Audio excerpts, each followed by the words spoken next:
अस्सलाम वालेकुम दोस्तों। इजिप्ट की एक साइट पर आर्कियोलॉजिस्ट की टीम को 100 से भी ज्यादा ऐसी ममीज मिली जो इंसानों की नहीं बल्कि क्रोकोडाइल्स की थीं। इन क्रोकोडाइल ममीज के कॉफिन पर कुछ लिखा हुआ था जिसको पढ़ने और समझने के बाद एक्सपर्ट्स हैरान और परेशान रह गए।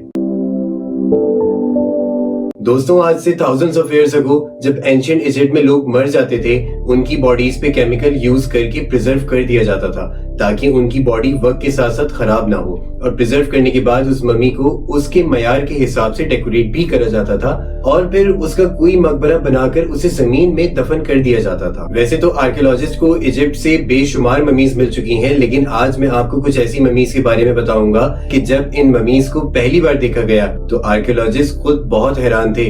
तो आइए शुरू करते हैं। लेडी राय एंशिएंट इजिप्ट की सबसे पुरानी ममीज में से एक ऐसी फीमेल ममी पाई गई है जिसे एक्सपर्ट्स एंड आर्कियोलॉजिस्ट ने लेडी राय का नाम दिया है।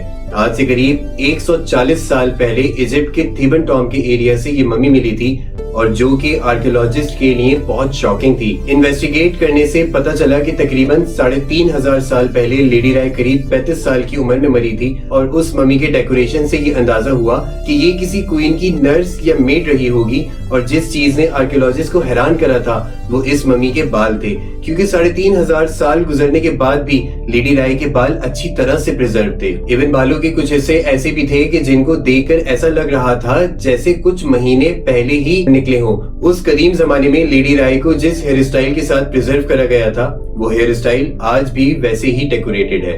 एक और ममी है Ramesses the second. Ramesses the second ancient Egypt का मोस्ट फेमस लीडर था। दूसरे इजिप्शियन किंग्स के कंपैरिजन में रैमजीज द सेकंड ने बहुत लंबे अरसे तक बादशाहत करी और जब ये बादशाह मरा था तो इसकी उम्र 90 साल थी। रैमजीज टू की ममी 1881 में इजिप्ट के एक छोटे गांव सक्कारा विलेज से मिली थी। ये वो जगह है जहां सिर्फ एंशिएंट किंग्स, क्वींस या फिर अपर क्लास को ही दफन करा जाता है। जिन आर्कियोलॉजिस्ट ने इस ममी को निकाला था उनका कहना था कि जैसे रैमजीज टू अपने दौर में पावरफुल हुआ करता था, आज हजारों साल बाद भी इसकी ममी वैसे ही पावरफुल दिख रही थी।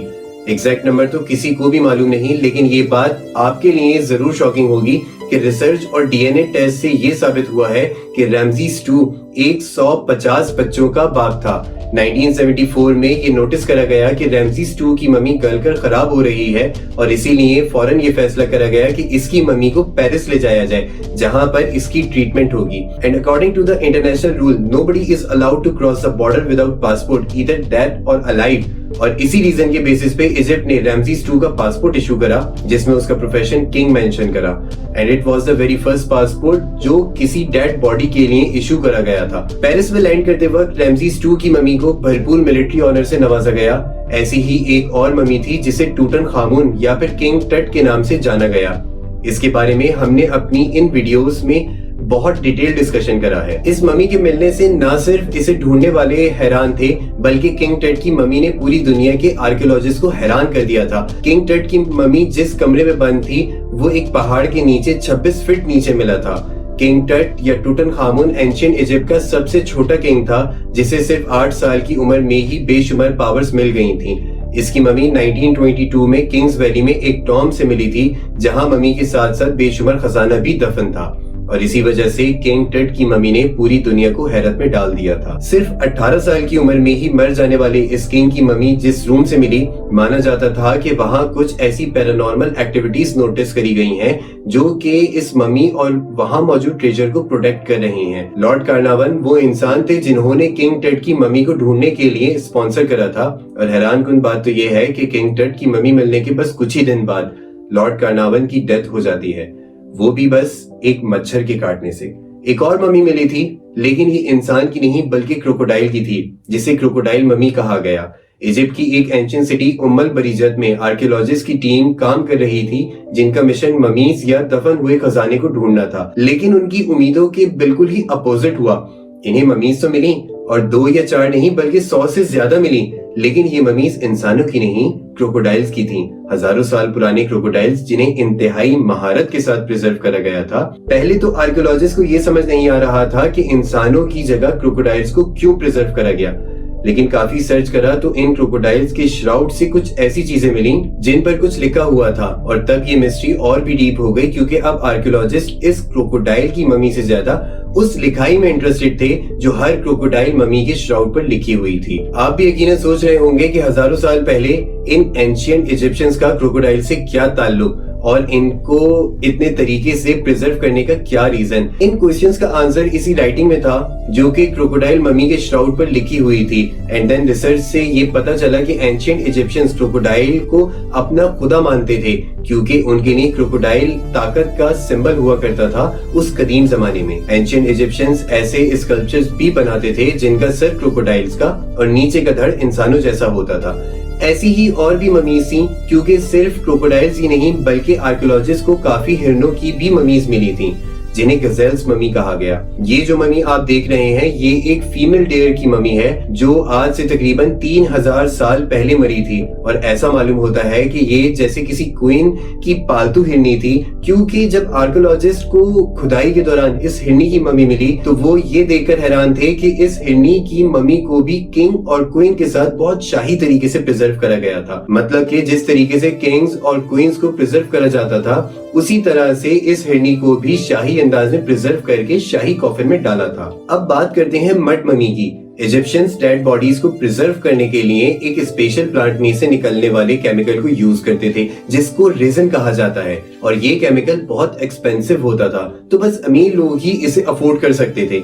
आर्कियोलॉजिस्ट को जितनी भी ममीज मिली थी उन पे रेजिन केमिकल लगा होता था ताकि वक्त के साथ साथ बॉडी खराब ना हो। बट ऑस्ट्रेलियन आर्कियोलॉजिस्ट तब हैरान रह गए जब उन्हें एक ऐसी ममी मिली जो रेजिन केमिकल से नहीं बल्कि मिट्टी से प्रिजर्व करी गई थी, और इसीलिए इस ममी को मड ममी का नाम दिया। ये ममी एक औरत की थी जो करीब 25 साल की उम्र में मरी थी, लेकिन इस औरत के श्राउड पर मिट्टी के अलावा कुछ और नहीं था जिसने आर्कियोलॉजिस्ट को एक्सट्रीम क्यूरियोसिटी में इन्वॉल्व कर दिया था। लैब टेस्ट से मालूम हुआ कि ये ममी तो तकरीबन 3000 साल पुरानी थी, लेकिन इसको प्रिजर्व करने के लिए इस पे जो मिट्टी लगाई थी वो इसके मरने के काफी सालों बाद लगाई गई थी। रिसर्च करने पे पता चला कि ये मम्मी किसी गरीब घर की औरत की थी, रेजिन अफोर्ड नहीं कर सकते थे इसीलिए इसे मिट्टी लगा के प्रिजर्व करा गया था। लेकिन ये सवाल आज तक सवाल ही है कि इसको प्रिजर्व करने के लिए जो मिट्टी लगाई गई वो इसके मरने के काफी साल बाद क्यों लगाई गई। इस वीडियो की सबसे interesting mummy with tattoo. Bodies पे टैटूज बनवाना आज के जमाने का तो फैशन समझा जाता है, लेकिन एंशिएंट इजिप्ट इस टैटू बनवाने को बहुत अहमियत देते थे। इजिप्ट के डेर अल मदीना के एक एरिया से आर्कियोलॉजिस्ट को 7 ऐसी फीमेल ममीज मिल चुकी हैं जिनकी बॉडी पर टैटूज देखे गए हैं। इवन एक ममी की बॉडी पर तो 30 से भी ज्यादा टैटूज बने हुए थे। आर्कियोलॉजिस्ट को इस वक्त से पहले कभी ऐसी ममीज नहीं मिली थी कि जिनकी बॉडी पे टैटूज बने हुए हों, इसीलिए इन ममीज को ममी विद टैटूज का नाम दिया गया। और अब इन ममीज के मिलने के बाद ये कहना बिल्कुल गलत नहीं होगा कि एंशिएंट इजिप्ट में भी टैटूज की बहुत इंपॉर्टेंस थी। एंशिएंट इजिप्शियंस जो अपने हर टॉम को डेकोरेट करने के मास्टर थे। आप अगर रिसर्च करें तो किंग्स वैली से लेकर गीजा पिरामिड के हिडन चेम्बर्स तक हर जगह आपको डेकोरेशन देखने को मिलेगी, और इस बात को देखते हुए ये कहना मुनासिब होगा कि ये 7 ममीज जो मिली जिनकी बॉडी पे टैटूज थे, हो सकता है कि ये उस जमाने के वॉल आर्टिस्ट हो, और जो डेकोरेशंस अभी हमने देखी उन डेकोरेशंस में हो सकता है इनका भरपूर किरदार रहा हो। तो अगर आपको मेरी इन्फॉर्मेशन पसंद आई हो तो अपने फ्रेंड्स एंड फैमिली के साथ जरूर शेयर करिएगा, लाइक जरूर करिएगा, और आपके पास भी ऐसी किसी मम्मी के बारे में इंफॉर्मेशन हो तो मेरे साथ कमेंट में जरूर शेयर करना, क्योंकि ये वीडियो एंशिएंट इजिप्ट के सीक्वल का 5th वीडियो है। इससे पहले कि ये 4 वीडियोस अगर आपने अभी तक नहीं देखी हैं तो कहानी को शुरू से समझने के लिए ये 4 वीडियोस जरूर देख लीजिएगा।